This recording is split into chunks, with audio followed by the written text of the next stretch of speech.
Assalamualaikum warahmatullahi wabarakatuh. Di sini saya akan mereview jurnal yang berjudul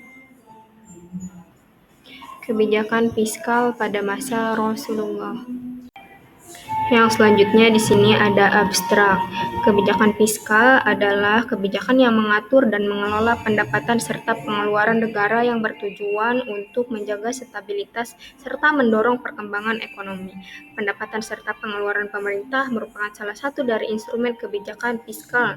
Namun, secara literatur kebijakan fiskal modern nyatanya tidak ada satupun membahas terkait permasalahan etika, terkecuali pada teori distribusi. Hal itu pun hanya sebatas teori distribusi. Metode penelitian ini menggunakan studi library. Hasil dari pembahasan ini menunjukkan bahwa kebijakan fiskal dalam Islam sejak zaman Nabi Shallallahu Alaihi Wasallam hingga saat ini selalu menggunakan sistem anggaran berimbang, balance budget, yang pengelolaannya melalui Baitul Mal. Instrumen yang dikembangkan dalam kebijakan fiskal Islam antara lain zakat, infak, sedekah, wakaf, ghanimah, fa'i, kharaj, jizyah, usyur, dan khumus. Yang selanjutnya di sini ada metode penelitian. Metode penelitian pada jurnal ini menggunakan studi library. Teknik ini digunakan untuk mengumpulkan beberapa bahan yang ada kaitannya dengan penelitian dari berbagai jurnal literatur lain yang berkaitan dan bersifat teoritis, sehingga penulis mendapatkan landasan teori yang kuat berkaitan dengan topik yang diangkat. Penyajian data dalam penelitian ini menggunakan jenis data sekunder. Metode pengumpulan data melalui studi pustaka, analisis data dilakukan melalui tahapan kompilasi, analisis, dan penyimpulan untuk mendapatkan kesimpulan mengenai kebijakan fiskal dalam Islam mulai zaman Nabi SAW hingga saat ini serta kebijakan fiskal di Indonesia. Yang selanjutnya pembahasan. Kebijakan fiskal berdasarkan etimologi berasal dari dua kata. Kata yang pertama yaitu kebijakan, dan yang kedua adalah fiskal. Kata kebijakan mempunyai arti yang beragam, sebagaimana yang telah diungkapkan oleh tokoh Abraham Kaplan, Lode, dan Lawes. Kebijakan ialah sebuah program atau usaha untuk mencapai tujuan, nilai-nilai, dan praktik terarah. Dalam sistem ekonomi Islam, kebijakan fiskal merupakan sebuah media untuk merealisasikan tujuan syariah, sebagaimana diungkapkan oleh Imam Al-Ghazali, termasuk untuk mendongkrak kesejahteraan dengan tetap menjaga keimanan, intelektualitas, kehidupan, dan kekayaan serta kepemilikan.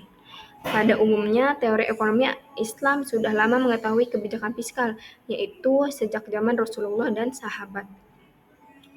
Dengan berjalannya masa hingga kemudian dikembangkan lagi oleh para ulama Islam.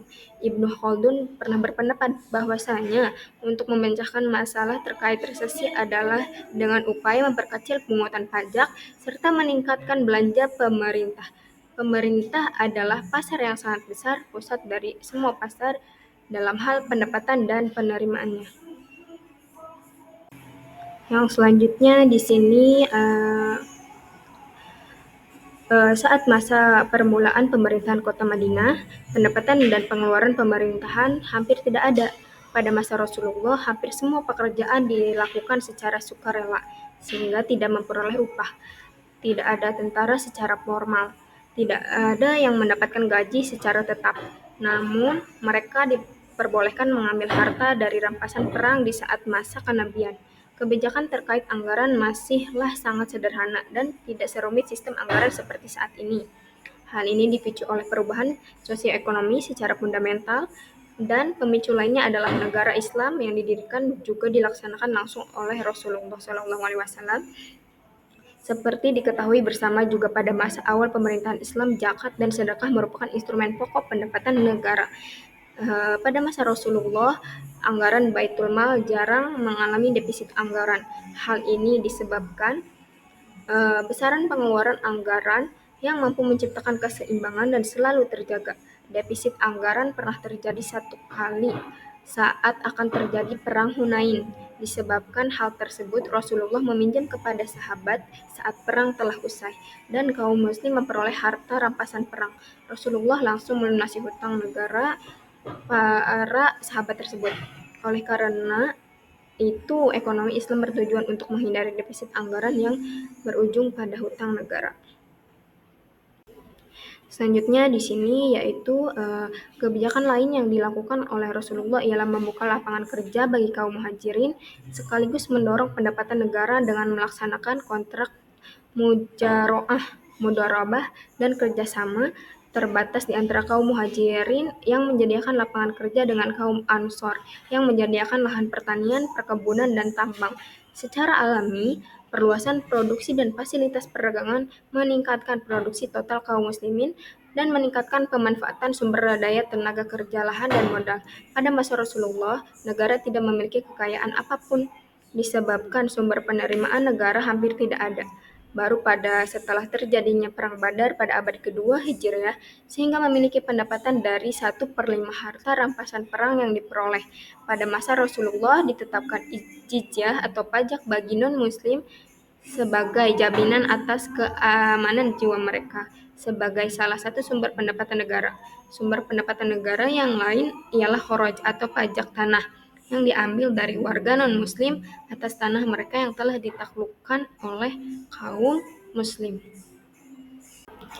Selanjutnya di sini yaitu ada bentuk kebijakan ekonomi publik di masa Nabi, ialah membangun infrastruktur serta regulasi ekonomi berupa yang pertama yaitu ada mengawasi serta memberikan jaminan pasar sebagai poros aktivitas ekonomi. Yang kedua yaitu melarang setiap transaksi yang bertentangan dengan syariat atau yang haram seperti tadlis, goror, dan ihtikar. Yang ketiga yaitu membantu ketika pasar yang kondusif untuk melaksanakan ibadah madloh atau salat berjamaah dan sebagainya. Yang keempat yaitu membiasakan etos kerja yang giat dan baik berupa larangan minta-minta serta membuka lapangan kerja dengan memberikan modal usaha. Yang kelima yaitu mempertahankan dan mengembangkan berbagai profesi yang telah ada di masyarakat selagi profesi tersebut tidak bertentangan dengan syariat Islam. Yang terakhir yaitu mengangkat pejabat publik yang kompeten dan memiliki kemampuan serta